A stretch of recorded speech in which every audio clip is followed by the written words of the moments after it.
we have a great topic today. Kristin Tollefson is here from the Bainbridge Island Museum of Art. And before we get started with anything else, you were just telling me that the museum, which has been closed because of COVID, is going to open its doors a little bit. We just heard last week from Governor Inslee that there is, I'm not sure what the official name of it is. We're kind of calling it phase 2.5. It's museums along with bowling alleys and agribusiness, which of course make great bedfellows. So the Art Museum and the History Museum will be opening on Friday. I don't know the exact time, but we are coordinating with them to have a community opening. So after that, we'll be eligible to have 25% capacity, and that means visitors to the museum. We're not eligible to do any programs at this time or events, but I know for a lot of folks, the Fiber 2020 show that's been up since early March, which has not been seen by the public, is a long-awaited, it's worth it. It's worth it to go. I took a bunch of photos and posted them on my Instagram feed when we first had the show up. But if you have any interest in either fiber work yourself, or even the concept of fiber as a connective material and a community kind of concept, I think it's worth seeing. Great. Well, we'll put that September 4th on our calendars and keep our eyes open for more details from you and the Bainbridge Island Historical Museum. So you have been not doing classes at the museum, as you just said, but you have been working hard to keep education a part of the museum's mission virtually. Tell us a little bit about that. Well, I'm really loath to use the word pivot, but that is what we did.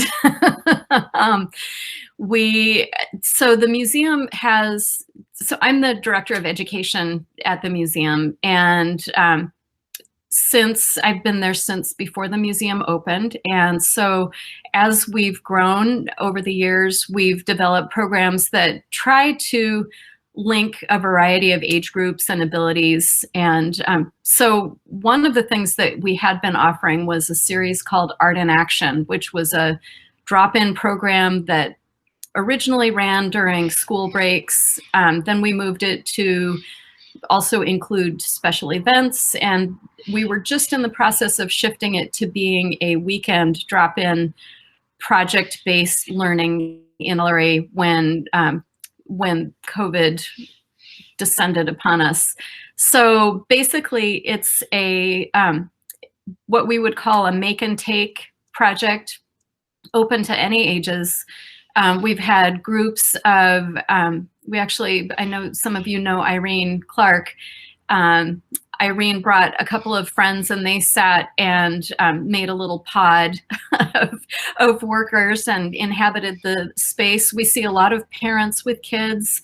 We see grandparents with grandchildren, and then we see friends just coming into the museum, dropping in to do some sort of easily accessible project that doesn't take a whole lot of instruction, but it's a way to get engaged kinesthetically. So that is what we translated into what we've called Art in Action, BIMA from Home.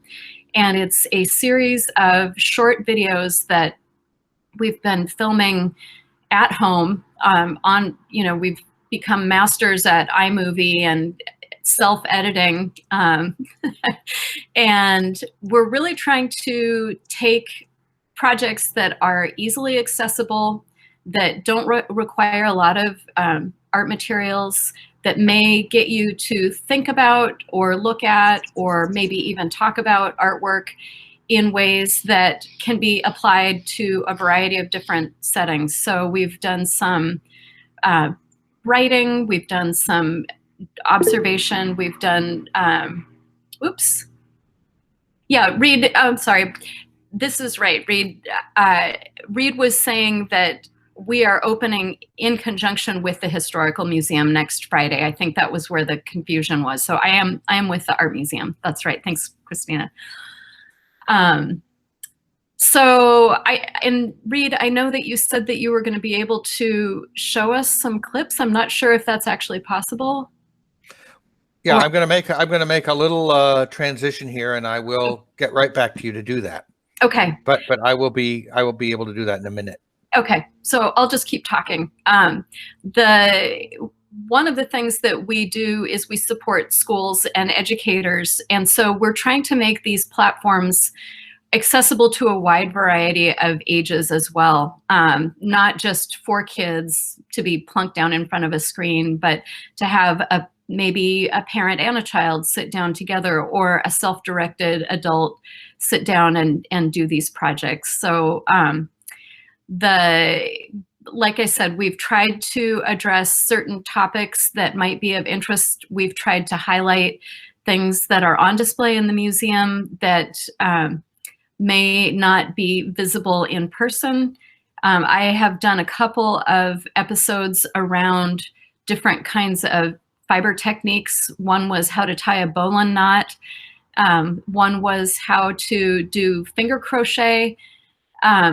They're not in-depth workshops, but they are just a little taste of something that can be done as a distraction or a shared project. They will be, I will say right now, they're a little bit hard to find on the website. We are working with our marketing team to try to get the link a little bit more toward the front of our website, so you don't have to dig down and go to our YouTube channel on your own. There will be a link that takes you there. So if it's confusing right now, just bear with us, and it should get a little easier. I will say that if anybody has suggestions for things that they would like to see, we're really open to that. As I said, I've done some writing exercises. I'm interested in kind of the artist practice and how to jumpstart creativity if you're stuck. So some of mine have kind of migrated in that direction, whereas Emma Cantrell, who's the school and family program manager, tends to do a little bit more kind of hands-on.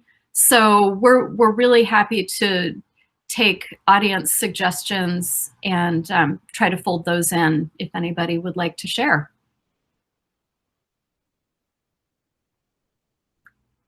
Oh, I think Reed, you are muted.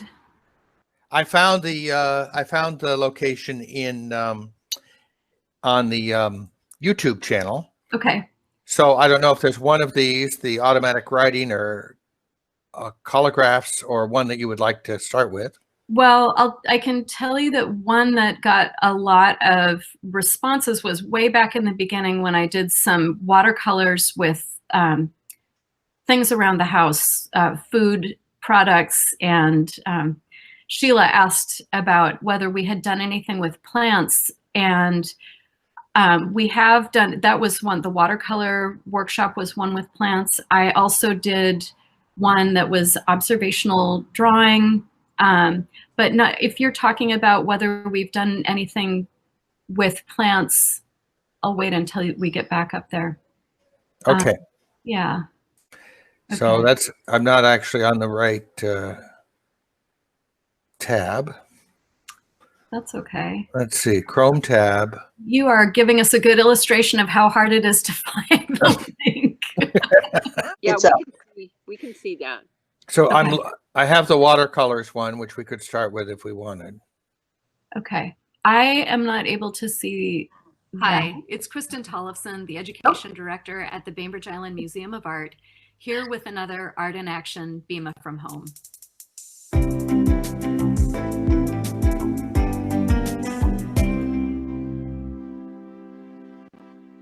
Today I thought we could look at watercolors a little bit.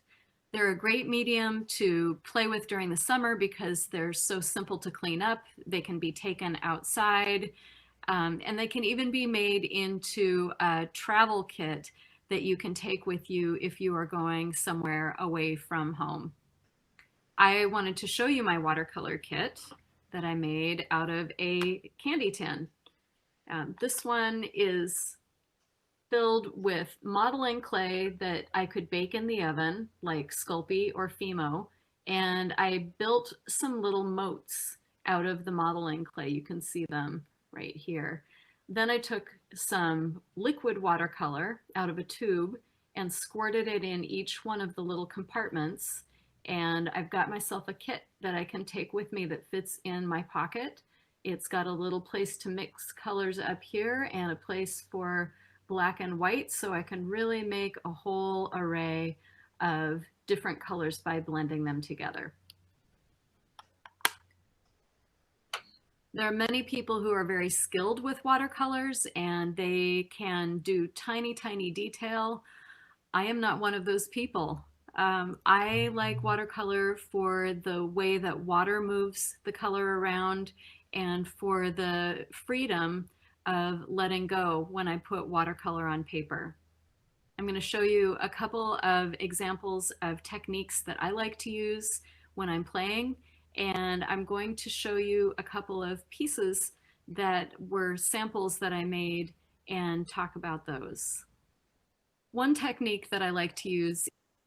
So I'm just going to you can pause this a minute there, but I will let everybody get a picture of this by sending a link to this page on YouTube when we're done, so you can explore some of these things that Kristin has worked on. You've become quite the presenter. That must be a challenge, right? New world. Yeah, I'm afraid that as a friend of mine said, Kristin, you did not go to clown school. Yeah, I'm not. It's hard to videotape yourself, and it is. I'm really stiff most of the time, so it's been good practice for me to try to present to a screen, and it's hard. I'll just say that.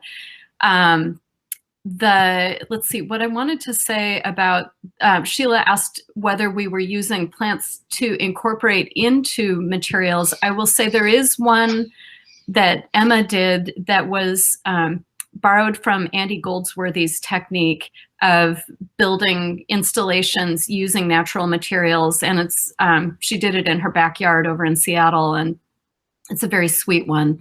But if you have suggestions of how incorporating found materials, I have a lovely contorted filbert out in my front yard that needs some pruning. And so I'd be willing to talk about incorporating branches or leaves or things like that. So I see something on the website that is watercolor leaf impressions. That's another one. Yes. Oh, and also sun prints.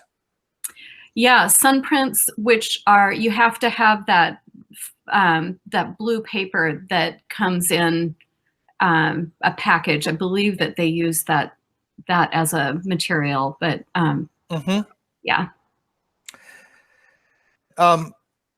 Have you been repurposing things that you've done already, or have you done some branching out and try, so to speak, since we're talking about plants, and tried some new things in this period where you've been doing art in action online?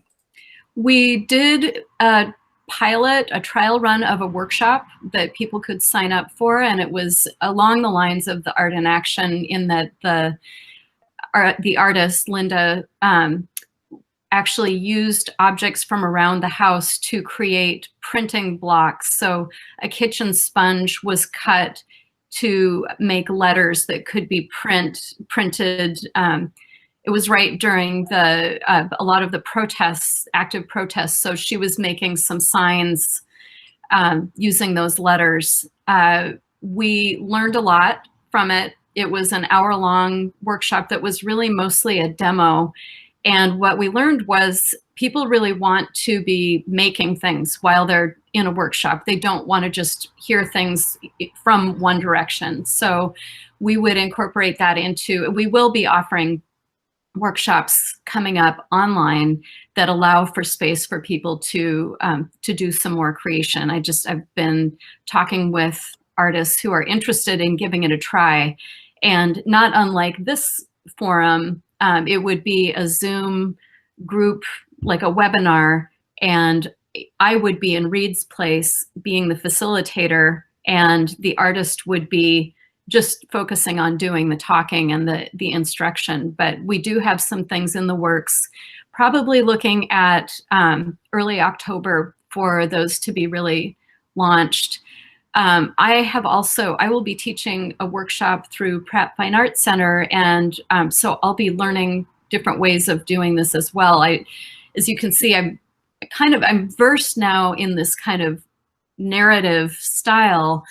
Pratt's format actually requests that we pre-record small videos that would be the points at which a demonstration was given in a workshop, so that people could watch those before coming to class, and then the class time would be in person like this, showing the demo again, but with the understanding already kind of baked in to the students learning. So we are experimenting. I know, is it true, Reed, that is there a meditation session that happens through the Senior Center, or is that through another?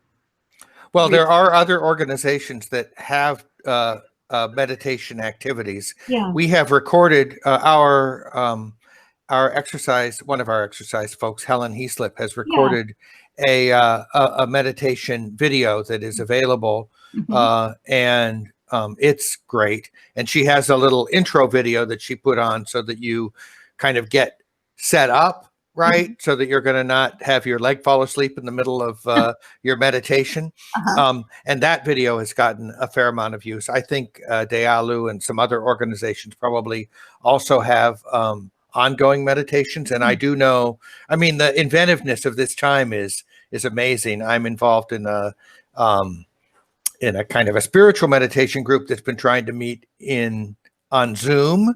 And of course, there are apps like that too that people are finding. But one of the things that you mentioned just now makes me think about the idea for feedback. When you're in a workshop, if you have a question about a technique or an issue, or you have a follow-up question, you can't really do it when you're watching a straight video. So that combination of presentation and then a get-together might be perfect.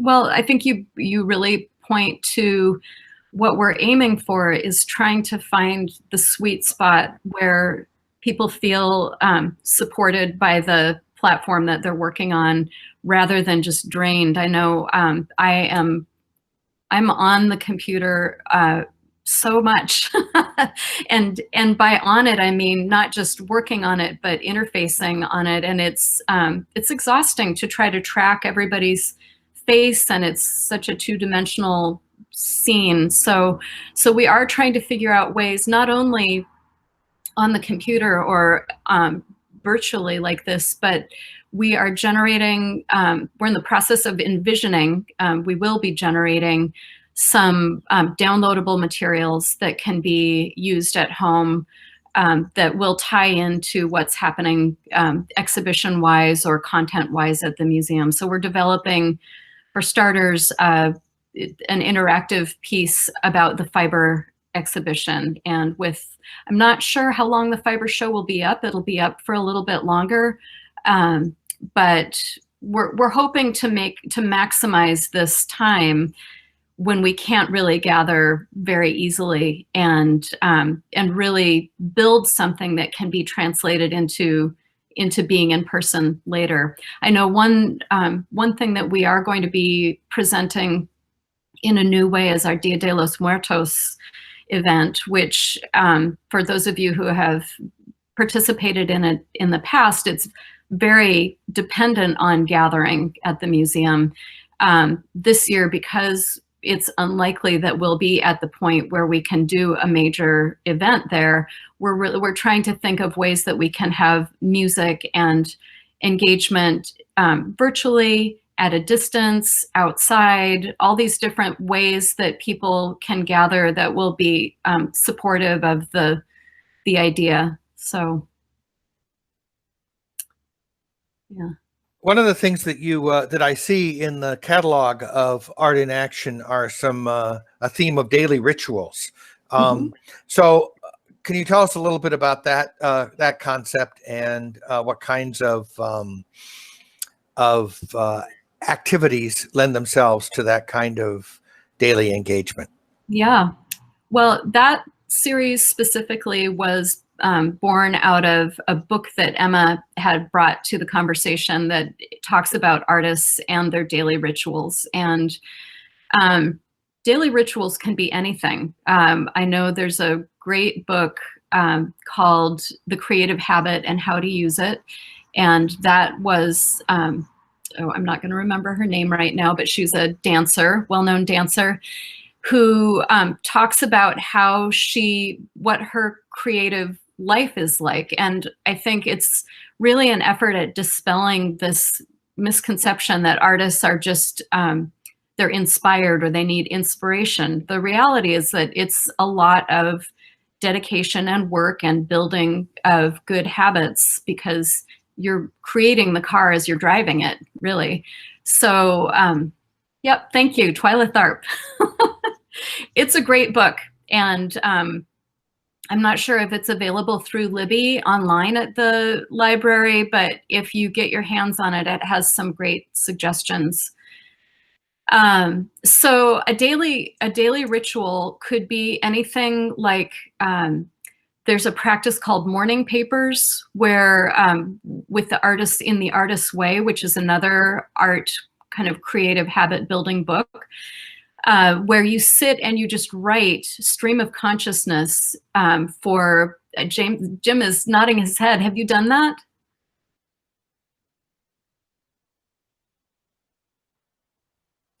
Yes, I have done that, and it's very, very interesting. Yeah, it's this kind of, it's actually a process developed by the Surrealists, which is, they were convinced that your mind, your rational mind would get in the way of your creative mind, which was kind of your subconscious. So allowing yourself to write stream of consciousness, or automatic writing is sometimes what it's called, is a way to just get out of your own way. So this creative habit building is another direction, another way to get at that.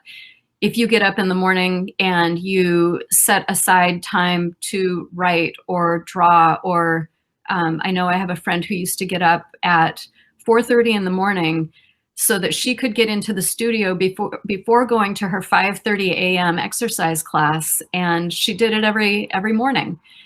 Just allowing yourself to have that space, and whether you're sharpening your colored pencils or sweeping the floor, or you're really engaging in some sort of creative work, having that ritual or that space where you're just showing up for yourself is a really great thing. I have found, I'm a fairly recent empty nester. My kids are both well into college, and one just graduated.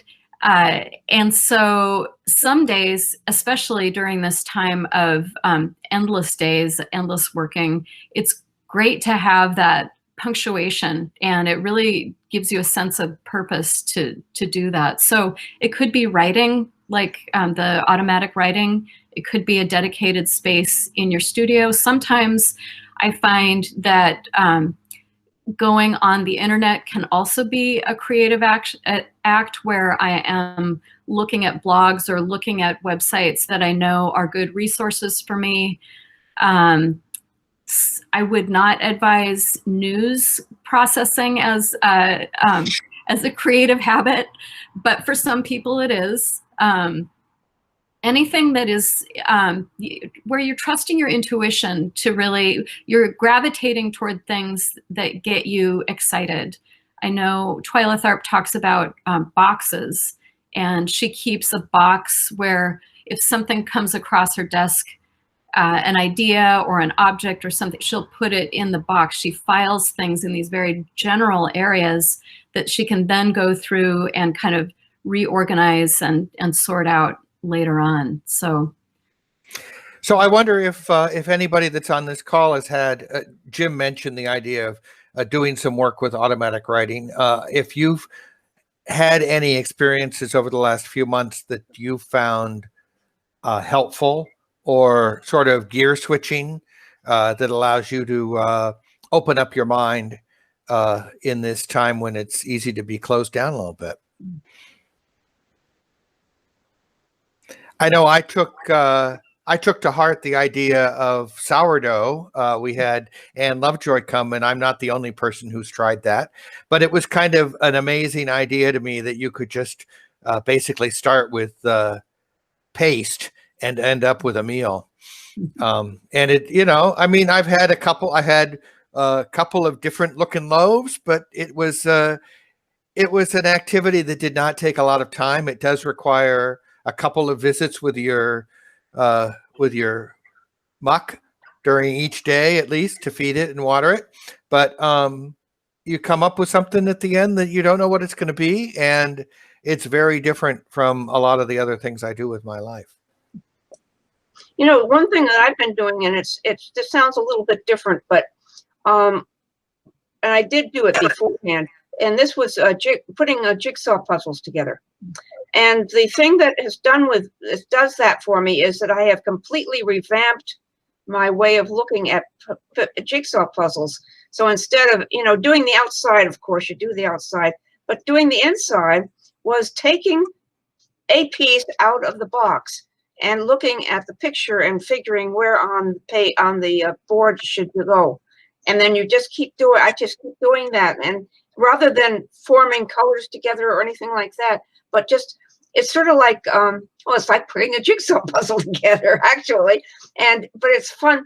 The thing that I found that was really neat is that I found myself being quiet during that time, but every once in a while I'm hungering for music. So I put on Eva Cassidy, or I'll put on somebody that I love desperately and play a whole DVD or CD rather, and along with that, and enjoy that time. I do that that's the end of my day. That's the last thing I do before I go to bed. It seems to be a good time from about 9 o'clock on to do that. But this whole reorganization of how to put a puzzle together just blew me away. I used to write cards all the time when I was young, because at our age that's what you did. You wrote people letters. And so at the beginning of COVID, I got a bunch of postcards, and I got some other cards, and so I sent cards out, and it was amazing. People, I mean, you would have thought I sent them $100, but it was just a card. So I've been trying to keep doing some writing. Now with this broken hand, of course, we gotta slow that down a little bit, but I'll get it going again. But I found that really, really fun to do, and really made me look through my contacts and see people that I hadn't really contacted much, and I did that. So I'm going to try to keep that up. I want to just note, Sheila, that idea of looking at something in a different way, something that's familiar in a different way. And also, Rita, the idea of writing. I was a legendary writer also of letters. And so one of the activities I did for the Art in Action series was making your own envelopes out of magazine pages and making your own stationery. And I did a similar thing, reconnecting with people, writing notes to people who I really had wanted to say something to, or who I felt needed some kind of perking up. And I've also received notes from people. Artists have gotten back into mail art. I think it's a really, and the post office needs us now. I want to make a pitch for the Ruth Asawa stamps that have finally come into the Winslow office. They're just beautiful. And yeah, I bought 4 pages yesterday. So.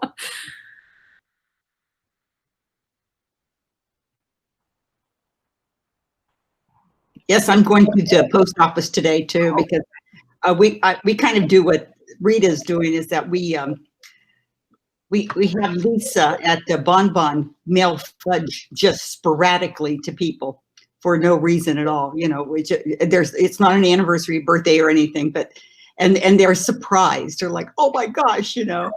But again, it's sending. We're helping small businesses as much as we can, and sending a gift and helping the post office. And I'm going to go and pick those stamps up today when I mail another package. So I will say this too. My wife Jennifer takes clippings from the newspaper, so this is a way to maybe transform the news into something a little more palatable, and puts them aside, and then we'll make a collage on a card. Just get blank cardstock, probably a little less involved and maybe a little less risky than Kristin's work, but it is still a way to, you know, put objects together that you wouldn't imagine going together, and use your brain the way that Sheila was with the jigsaw puzzle of, like, rather than trying to focus on solving the puzzle, I'm going to really look at this piece and see what it is and let it speak to me. I think that has been maybe the overarching theme for my time working remotely and being at home so much is there's a French philosopher, Gaston Bachelard, who wrote a book called The Poetics of Space. And my graduate advisor gave me one of the essays out of this book when I first started, and it was about basically in the small there is an infinite world. And so a lot of what I've been drawn to is what's in my what are things in my surroundings that I take for granted? How can I find beauty in the mundane? What are things that I can do to remind myself of why I get up in the morning, and giving myself a sense of purpose? And I think thinking about people outside of me is one way that gives me meaning. And I was going to say two things. Reed, I've got a little PDF that I can share with you. I can email it to you of templates for the envelopes that you can print out on a printer at home. And so if you'd like that, I'm happy to send that. And then, I'm seeing a lot of nodding heads, so we'll definitely put it up. Okay. And then the other thing is the mention of the sourdough. I also got invested in sourdough bread making, and then you've got the extra. You know, when you're rejuvenating your sourdough, you've got that stuff that you have to pull off that's spent. And I have a recipe for waffles that I devised to use the spent sourdough. So if you want that, I'm happy to share that too. Kristin, you have added a lot of beauty to our talk here. I want to thank you very much, and we will share the link to the Bainbridge Island Museum of Art YouTube page. Great, I see that. And do keep in touch, and we will be watching as BIMA as we all continue to figure out new ways to make it work in this funny time. I will just leave with one really wonderful note.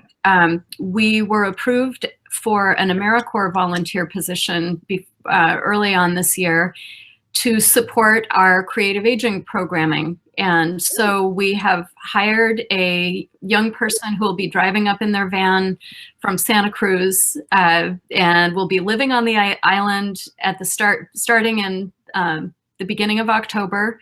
And so I will coordinate with Reed to introduce them, and they will be a really wonderful spark. I'm just a dynamic person.